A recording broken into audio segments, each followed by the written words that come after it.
प्रभो मृत्युंजय ठाकुरे बाबा धवलेश्वराय वाळालिंगाय नमो नमः। दीपं यदि परं ब्रह्म दीपं यदि जनार्दनः दीपहरतु मे पाप पूजा दीप नमस्तुते।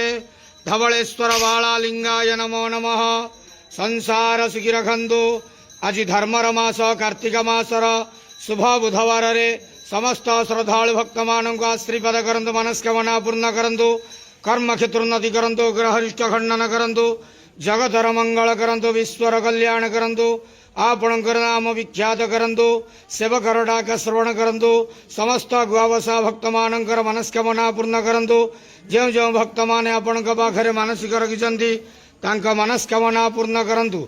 धवलेश्वराय वाळालिंगाय नमो नमः। संसार सुखी रखंतु आनंदे गवार हरि बोलो। आज कार्तिक मासर शुभ बुधवार रे समस्त श्रद्धालु भक्त मानक आश्रीपद करंतु आनंदे गवार हरि बोलो। बाबा धवलेश्वराय वाळ